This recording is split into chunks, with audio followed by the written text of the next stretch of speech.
Radio Publique Africaine.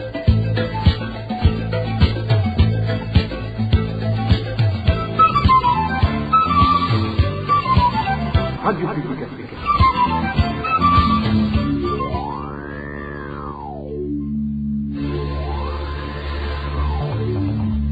C'est le moment de suivre le journal parlé en français. À la présentation, Inès Gakiza.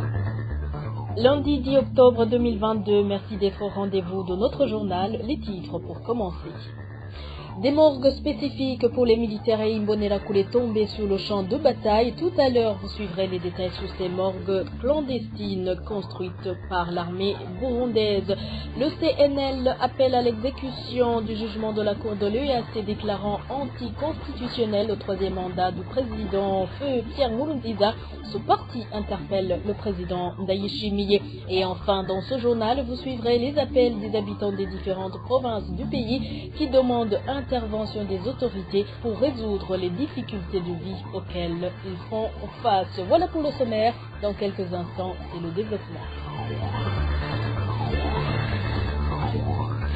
Bonsoir ou bonjour, commençons par la page sécurité. L'armée burundaise a construit clandestinement des morgues réservées au corps des militaires burundais et des Imbonerakure qui tombent sur le champ de bataille. Une source de la RPA au sein de la Force de défense nationale du Burundi indique que l'une de ces morgues se trouve dans un camp militaire non loin de l'aéroport international de Bujumbura. Les détails c'est avec Emmanuel Niyungi.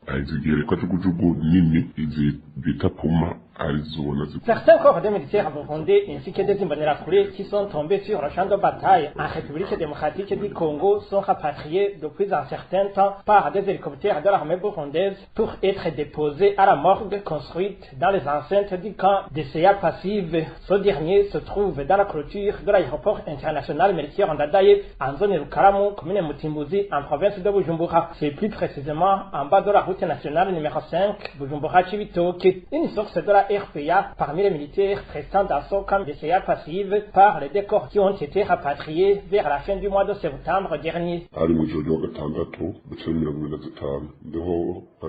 C'était dans la nuit du samedi 24 septembre quand l'hélicoptère en provenance de la RDC a atterri sur le camp dit d'ECA passive. Il avait à son bord des militaires tombés sur le champ de bataille. En fait, ce camp dispose d'une morgue très vaste qui conserve les dépouilles des militaires morts au combat, que ce soit en Somalie ou ailleurs.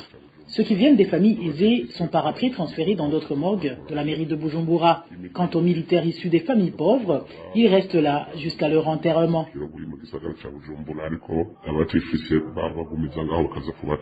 Pire encore, les familles ne sont pas informées sur le décès de leur envoyé au Congo et leur inhumation se fait également discrètement.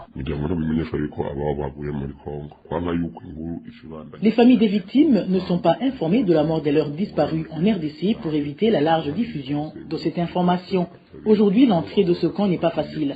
Même l'entrée empruntée par les chrétiens des églises catholiques et pentecôtes implantées dans ce camp a été changée pour éviter tout contact pouvant générer une quelconque fuite. En principe, les corps sont enterrés les dimanches. Vers midi, un camion militaire vient embarquer les corps de ces militaires et emprunte le passage dit chez Badogo, un coin situé derrière les tombes, plus précisément à un endroit dit Tchétchénie, se trouvant à quelques mètres seulement d'une position militaire qui jouxte ce cimetière. La semaine dernière, 6 corps de militaires burundais qui reposaient à la morgue érigée dans son camp d'ECA passive ont été enterrés, selon toujours notre source, parmi les militaires prestant dans son camp. À ce propos, la rédaction de la RPA a tenté de joindre le colonel Floribert Biyereke, porte-parole de la Force de défense nationale du Burundi, mais il est resté injoignable. Merci à toi Emmanuel Niyungeko. Je venais de vous le dire dans les titres. Le numéro 1 burundais est appelé à rendre exécutoire la décision de la Cour de justice de l'EAC qui a confirmé l'anticonstitutionnalité du troisième mandat brigué par Feu Pierre Nkurunziza. L'appel a été lancé par le parti CNL via un communiqué sorti ce 10 octobre, un communiqué dans lequel ce parti d'Agatongwasa se dit outré de constater l'inertie et la partialité de la justice burundaise qui continue d'être un frein au développement et à l'épanouissement du pays.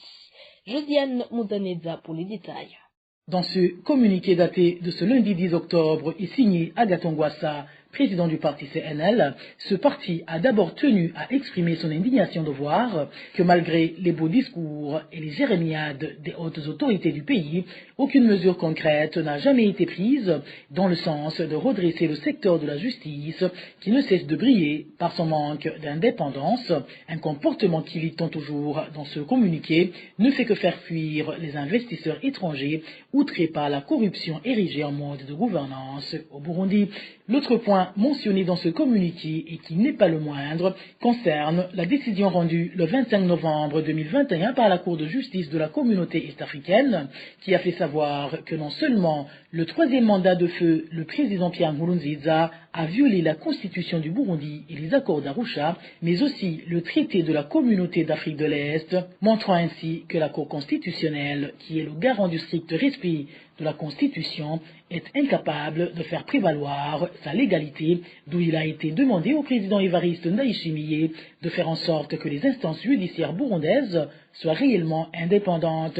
Il lui a également demandé de s'investir pour que cette décision de la Cour de justice de l'EAC puisse être rendue exécutoire et que justice soit rendue aux victimes de ce troisième mandat inconstitutionnel. Et le Conseil norvégien pour les réfugiés estime que la situation reste fragile au Burundi et que de graves violations des droits de l'homme se poursuivent. Pourtant, le HCR appelle à un rapatriement de masse des réfugiés burundais. Émile Nibasumba. Charles Mbala a appelé les réfugiés burundais à se rapatrier volontairement dans leur pays d'origine lors de sa visite dans le camp des réfugiés de Nyarugusu ce vendredi. Ce chef des services de protection dans la région de l'Est, de la Corne d'Afrique et de la région des Grands Lacs au sein du HCR a expliqué que l'agence onusienne et ses partenaires allaient bientôt faire la promotion du rapatriement et qu'ils allaient se focaliser sur l'assistance et la réintégration des rapatriés au Burundi. L'assistance dans les camps des réfugiés diminuera sensiblement à partir de fin octobre, a précisé Charles Mbala. Lors de son intervention, ce représentant régional du Haut-Commissariat des Nations Unies pour les réfugiés n'a pas évoqué la situation sécuritaire dans le pays. C'est la situation sur le point sécuritaire et des droits de l'homme que mettent pourtant en avant certaines organisations comme le Conseil norvégien pour les réfugiés. Dans son récent rapport adressé à la 77e session de l'Assemblée générale des Nations Unies, cette ONG classe la situation du Burundi parmi les 10 crises les plus négligées du monde. Pour le CNR, en 2021, la situation au Burundi est restée fragile et de graves violations des droits de l'homme se sont poursuivies sans faire la une des journaux, comme les activités des médias continuent d'être sévèrement limitées. Le Conseil norvégien pour les réfugiés rappelle qu'en 2021, un groupe d'experts des droits de l'homme des Nations Unies a déploré des informations faisant état de disparitions forcées, de tortures et de retours forcés de réfugiés burundais vivant en Tanzanie. Le bilan du Burundi en matière des droits humains ne s'est que peu amélioré depuis l'arrivée au pouvoir du président Évariste Ndayishimiye, indique le Conseil norvégien pour les réfugiés. Selon cette organisation, des membres présumés de groupes d'opposition continuent de disparaître. Beaucoup ont été placés en détention et des cas de torture ont été documentés. Selon le Conseil norvégien pour les réfugiés, la crise burundaise n'a reçu que 45% des fonds nécessaires de la part des contributeurs humanitaires et la recherche de la solution politique par la communauté internationale a été très faible. Merci à toi, Émile Nibasumba. Une courte pause avant d'entamer la page gouvernance. RPA.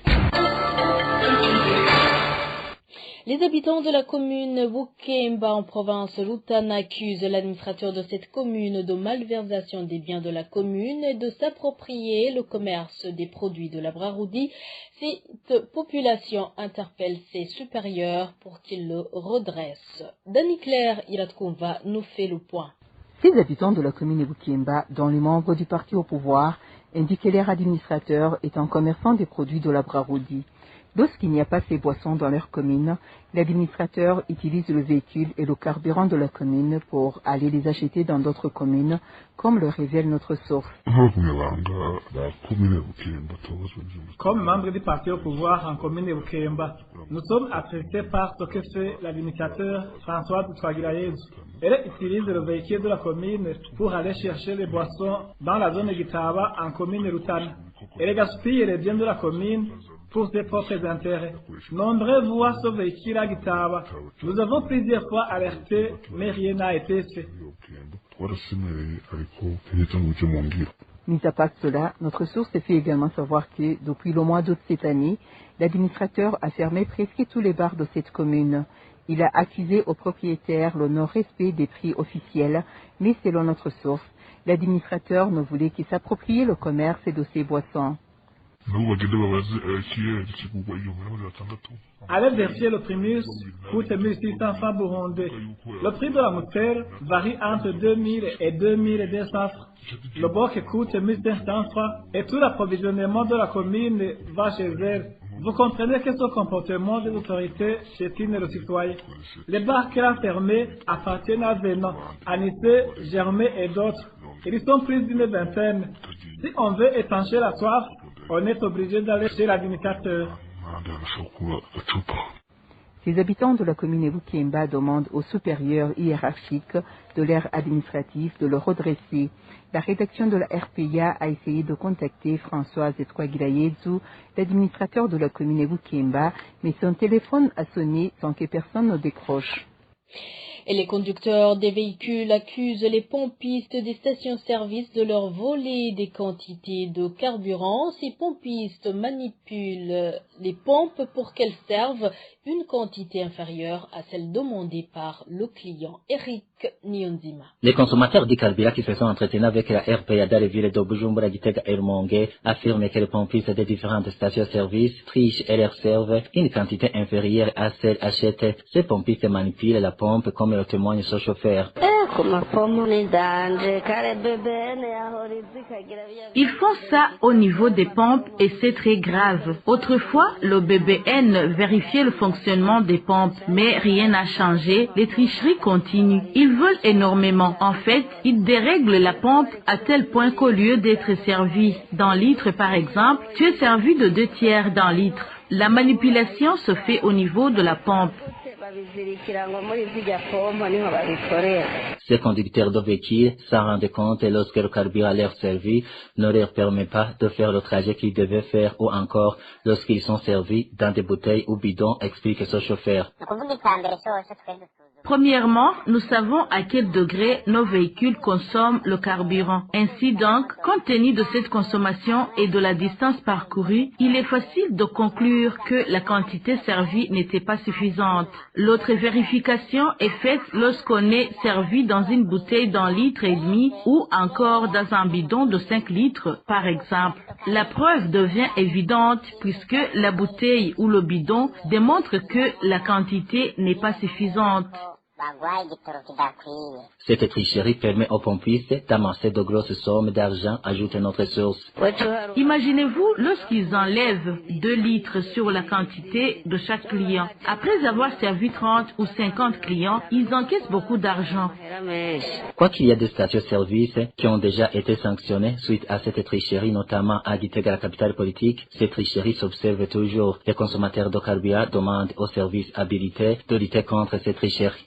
Et au nord du pays, même si le carburant est disponible en abondance, les prix de transport restent élevés. Les habitants des provinces du Nord indiquent que seules les agences modifient les prix selon la disponibilité du carburant. Onésime Dushimagidze nous en dit plus. Certains habitants des provinces du nord du Burundi qui se sont entretenus avec la RPA au sujet des prix de transport indiquent que pour le moment, les prix ont diminué par rapport à ces derniers jours. Un des ressortissants de la province Kirundo liste cela à l'abondance du carburant. Il y a un léger mieux à Kirundo au sujet du carburant. Les 2 stations-service qui sont fonctionnelles s'efforcent de trouver ce produit bien qu'elles en manquent quelquefois. Même les prix du ticket ont chuté. Par exemple, le trajet Kirundo-Gitega, le prix du ticket était de 20 000 francs, mais actuellement le ticket est de 8 000 ou 10 000 francs burundais. Kirundo-Ngodi, il y a quelques jours, le prix était de 15 000, mais actuellement il a été revu à la baisse. Selon toujours cet habitant de la province Kirundo, les prix de tickets pour le transport ont particulièrement diminué pour les agences de transport en commun. Pour les agences, c'est encore mieux. Par exemple, le trajet Kirundo-Ngodi, le ticket coûte 6 500 et pour faire Kirundo-Bujumbura, il faut 16 000. Mais avec les taxis voitures appelés Probox, les prix restent élevés. La situation est ainsi qu'en province Ngozi.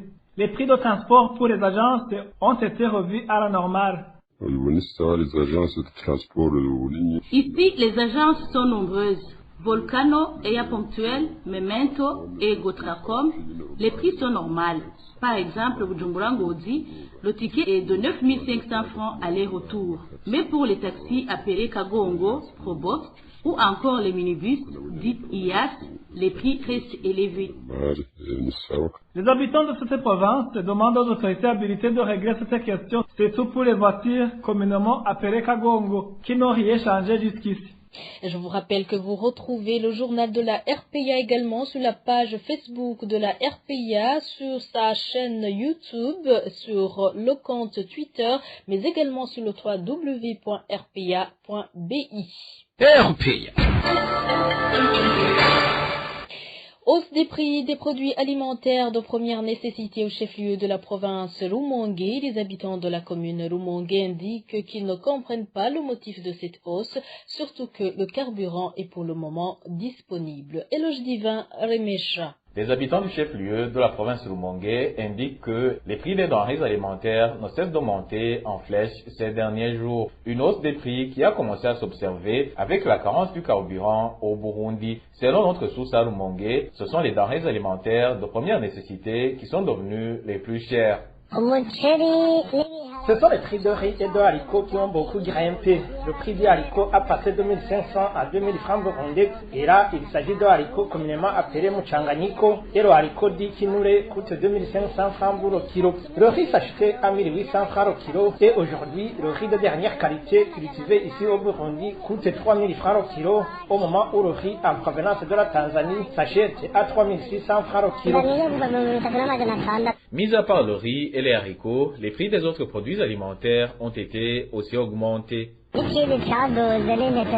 autres denrées dont le prix a été revu à la hausse sont les grains de maïs qui s'achetaient entre 900 et 1100 francs burundais, mais qui aujourd'hui coûtent 1700 francs. Le prix de la farine de manioc a passé de 1200 à 1700 francs. Le prix d'un kilo de manioc sec est actuellement de 1700 francs.